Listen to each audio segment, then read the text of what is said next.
Haya, na leo kuna mafuta nataka niweze kuonyesha. Tunapatikana hapa Mikindani, Kijiweni stage, karibu na Islamic Teachers Training College. Unaweza nisaidia na hiyo mafuta hapo juu? Haya, vipi watu wangu?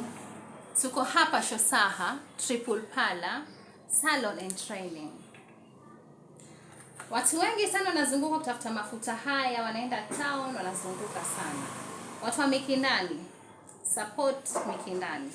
Msiseme kwamba vitu vya Mikindani vimefanya nini, havija expire. Hii mafuta inaitwa Coco Palm. Harufu tamu kama nini.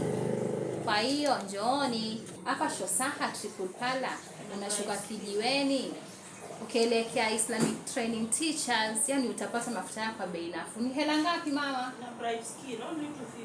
Ina bright skin na ni 250. Na tuko na kila kitu. Hata soap, tuko na goat oil, unapoipaka inalainisha ngozi yako. Kuna mpaka ya tamarind na honey, inakutengenezea ngozi yako unapendeza. Kama unaogopa kuwa mweusi sana kama mimi jamani, basi njoo tukuunde kidogo, ungare ngare, washangae waseme kwani nilifanya nini? Njoo.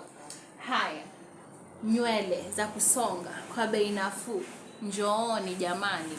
Wewe mwenyewe kama hauna hela, ushasikia Shosaha ya nini? Ya kusaidia wanawake. Kuna mwanamke mmoja amekuja hapa, yataka nini? Kujifundisha kusonga. Njoo mwambie nifundishe kusonga, utasongwa. Sawa sawa. Nawapenda sana kina dada, mimi nawapenda sana. Nawapenda sana team single mothers, nawapenda. Mimi nawaambia nashukuru kwa single mother. Nashukuru maana ile mwanamume niliyempata mimi angenioa wakati ule, basi tungepigana. Lakini leo niko wapi? Niko hapa. Na tukiambiana tuingie kwa ndoa sasa, nitaingia na mikono yangu miwili na miguu na kichwa na kila kitu, maana ndoa ni kuzuri. Mimi kwangu ndoa ni nzuri. Jamani, wewe kwako ndoa ni nini?